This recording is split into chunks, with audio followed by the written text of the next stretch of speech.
Hey guys, welcome to Crush Carb, where we crush carbs, not flavors. Summer is here, and let's be honest, who doesn't love ice cream, right? Everywhere you go, those ice cream shops are packed. But the thing is, most of them are loaded with sugar. And that's not so great when you're trying to eat clean, healthy, and low carb, or even if you are a diabetic, right? So today, I'm going to show you how to make sugar-free ice cream right at home using just a few simple ingredients. And you won't believe how thick, creamy, delicious, and easy it is to make. And there's no churning needed. So let's get started. So today, I'm going to be making two of the all-time favorite classics, vanilla and chocolate. Everyone loves these flavors, right? So the main ingredient for making real creamy ice cream at home is heavy cream. Now, a lot of people think they can swap out heavy cream for half and half milk to make a lighter version. But when it comes to ice cream, that's not the move. I've experimented over the years with half and half milk when making ice cream, but every time I made it, the result just wasn't right. Instead of that creamy, smooth texture you expect from real ice cream, it turned out more of like a slushie. So trust me on this, stick with heavy cream if you want to have that true ice cream experience. A lot of you guys must be thinking that heavy cream is not healthy. So you can still incorporate heavy cream on a low-carb healthy diet, but you want to make sure that you're not consuming it on a daily basis. Because although it's low-carb, it does have some amount of fat in it. And it's very important when you're on a low-carb healthy diet to be balancing out your fats. So we're going to be making ice cream in a 16-ounce mason jar. You don't have to use a mason jar. You can use any container. You just want to make sure that you have a lid. Because what we're doing is we're going to be adding ingredients in here and we're going to be shaking it up for about 3 minutes and then we're going to store it in the freezer to form our ice cream. So anything that you have a lid with. You can even make it in a Ziploc bag if you want to make it a Ziploc bag. I just like to use these jars because it's better for storage purposes. So I came up with this recipe a couple of years ago because I remembered when I had my culinary class back in high school when we made ice cream. So at that time, we made ice cream in a Ziploc bag with just 3 ingredients. So it was just cream, sugar, and vanilla extract to make a classic vanilla ice cream. And then we can add our favorite toppings in there like M&Ms or sprinkles or chocolate chips. And I remembered that time when I made that ice cream and I was like, wait, I can make this at home in a low-carb version. All I have to do is substitute the sugar with my favorite low-carb sweetener. And I'm going to be using allulose today for my recipe. So in my 16-ounce mason jars, I'm going to be starting off with adding heavy cream. So we're going to be adding 1 cup of heavy cream. So the quantity I'm making is about 2 servings, depending on how much you eat at one time though. But you can definitely adjust these quantities based off of however much you want to make it. You can double it, triple it, based off of however much you want to make.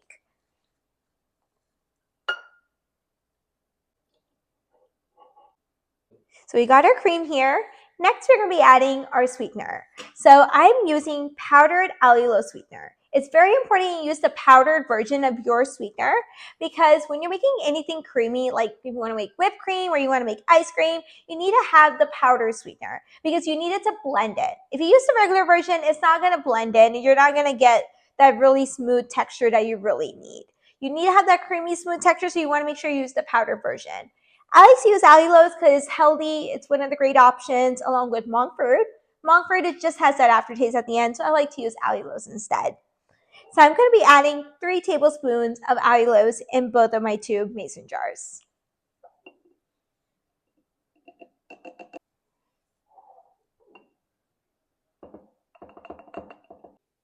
So we got our sweetener, and now we're going to be adding our extract. So I'm adding vanilla extract to both the chocolate and the vanilla ice cream. So I have here 1 teaspoon of vanilla extract I'm going to be adding to both of them.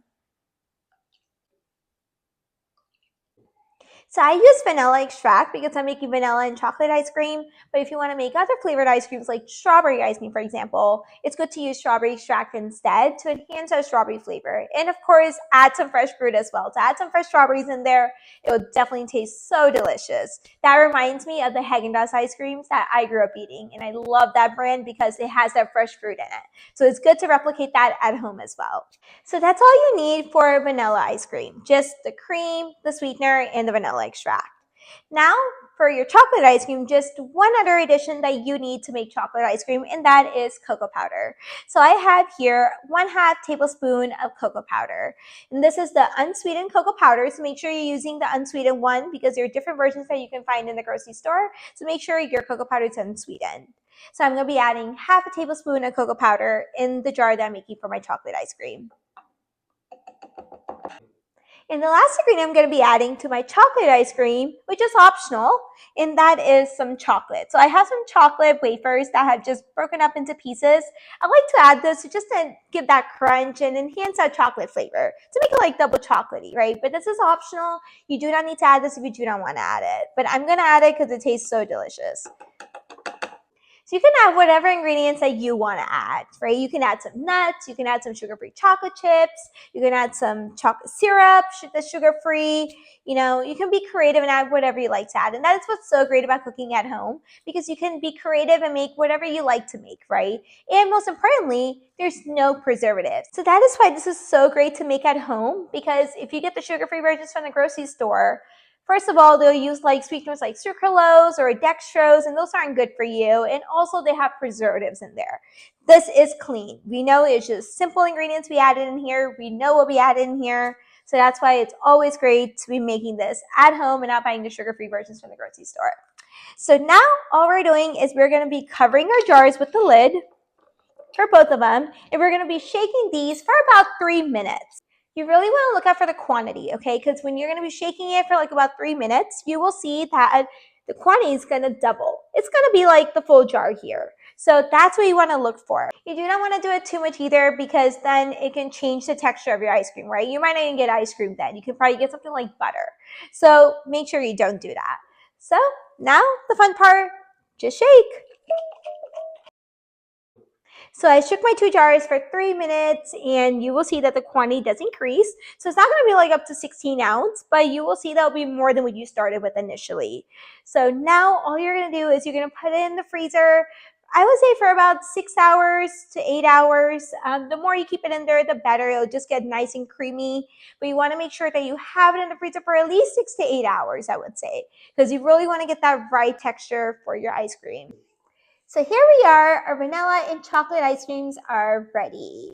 I made this ahead of time, and I usually like to keep it overnight in the freezer just because I know it's gonna be ready the next day when I wanna have it.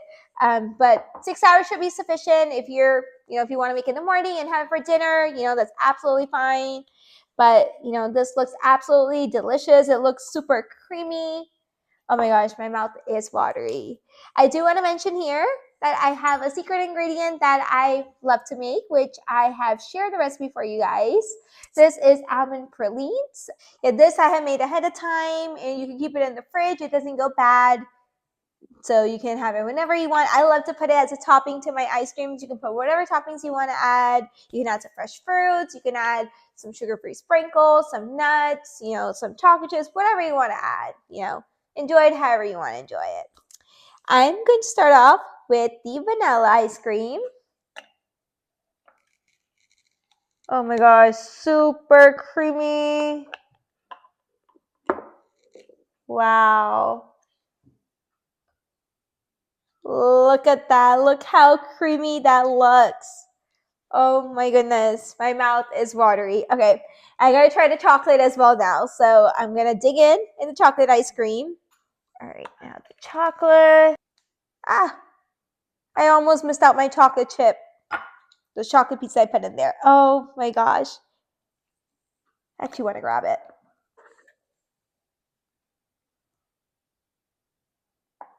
Got my chocolate. Oh my goodness, this looks so good. As you can see, it melts really quick. So within like 5 minutes, it'll be melted.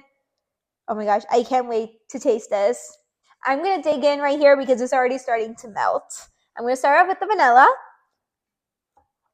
Oh my gosh. Let me grab my almond praline.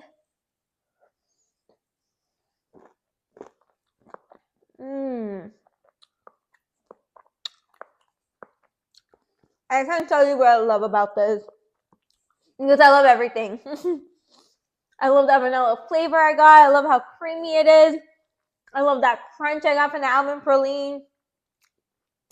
Amazing. I'm gonna try the chocolate now. Wow.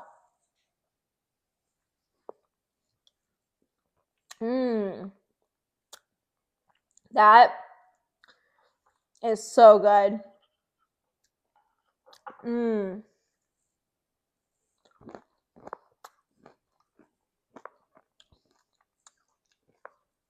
You guys have to try this. This is super delicious.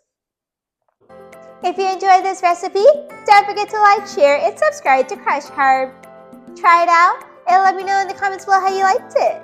So until next time, let's keep cooking, experimenting, and as always, let's keep crushing carbs.